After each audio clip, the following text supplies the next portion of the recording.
Accessibility. I wanted to go to protests, but I'm not waking up until around 5 or 6 p.m. these days due to my sleep disorder. People reading this might be saying, that's bullshit. If you cared about the protest, then you'd skip sleeping. You'd make a sacrifice. But for me, if I don't sleep 8 hours, then I will be entirely useless at a protest. Due to several comorbid conditions, I'll barely be able to walk or produce sentences, I'll almost certainly be in terrible pain, I'll very likely be vomiting or dry heaving most of the day due to the brightness, overstimulation, and fatigue. Not to mention, it would be particularly bad for me to catch coronavirus. Remember, if you find yourself pressuring someone into going to a protest, or being pressured, we all have different levels of things we can tolerate. We all have different numbers of spoons, and we all lose spoons at different rates.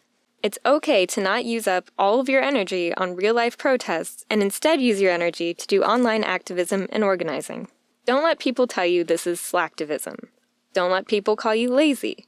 Use your words, use your platform, no matter how small. Spread valuable information and counter hate and ignorance where you can. Here's an article giving more detailed advice. I can only drive short distances due to overstimulation and anxiety, and I can't drive at night at all. I probably shouldn't drive during the day either, but no one tested my eyesight at the DMV. The nearest significant protests to me are a 2-hour drive on the freeway. Remember, not everyone who supports the cause lives in a big city. Not everyone who supports the cause has regular transportation or is in contact with local people willing to make such a drive or accompany them to demonstrations. Many disabled people basically live online. I've been fortunate enough to make friends in my local community, but many people, particularly disabled and non-neurotypical people, are isolated and don't have these contacts. Social media, safety, and mental health. Rendering yourself non-functional is likely not what people mean when they say you should be willing to make sacrifices for what you believe in. And yet, I still feel guilty that I can't do more. I can't donate, I can't go to protests. All I can do is read and retweet Black Lives Matter and ACAB posts on a Twitter with less than 100 followers. I have a Facebook under my real name, which I never post under, and I don't know what to do with that. I haven't lived under my real name in a long time. My Facebook isn't apolitical, it's non-existent. I basically use it as a phone book. But in these times, not saying something is the same as being complicit in institutional violence. Clearly, I'm not a fan of our institutions or their violence. I can have text-based arguments with strangers ad infinitum, but arguing with people that actually know me makes me feel like I'm dying. Literally. Panic attacks are serious business.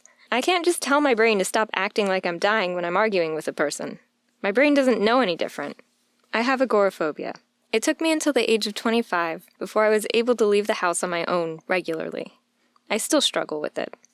When I have disagreements with partners or friends, I often write them letters and insist on text-only discussions because otherwise my anxiety is intolerable. It's gotten better, but I'm still not comfortable with conflict, particularly verbal or public conflict. I'm not saying this to whine or to make excuses. I'm saying this to reach out and tell people that they're not alone and it's okay to feel this way. There's nothing wrong with going at your own pace. I'm not saying don't challenge yourself.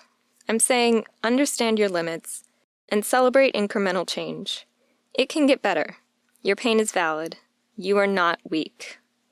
To post in a public forum is hard, and for me, if I do post, then I'm planning to limit who can see my posts, because I know I don't have the energy to argue under my real identity. I want to support my friends and community in any way possible, but I'm not sure I'm ready for the risk of real-life conflict, which is far more challenging for me than the average person, and would severely interfere with my ability to make videos, write essays, and otherwise do work that I think is important.